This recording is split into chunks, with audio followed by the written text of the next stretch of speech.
in our lives and in my life, I've made choices that I wish I never would have made. And I've done things that I wish I never would have done.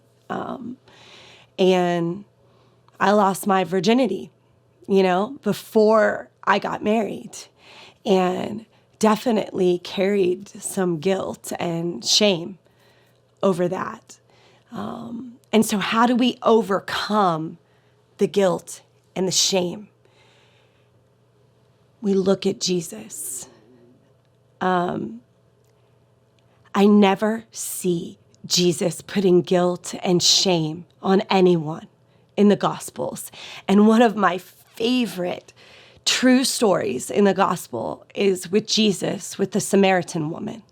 He meets her where she's at, knowing everything she's done, how many husbands she has.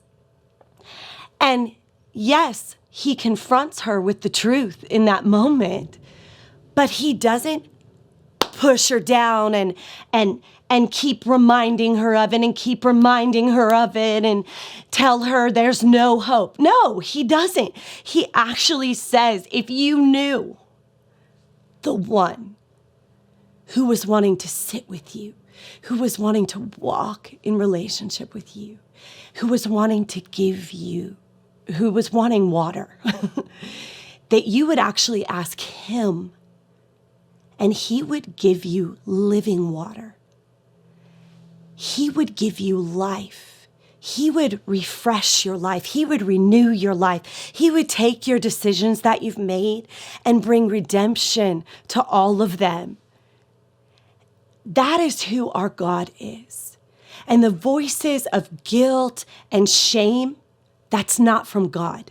That's from the world, and that's from the devil. And so how do you overcome?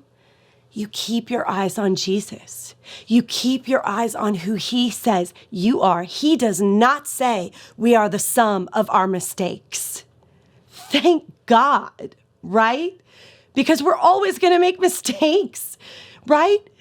He says we are a child of God. God says we are made in his image. And he already knew the mistakes we were going to make.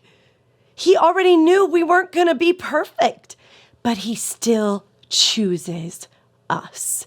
So how you overcome is you listen to God and his truth and not the world and not the voice of the enemy and not the voices in your head saying, you've ruined it. There's no hope for you, because the God who created heaven and earth says there is.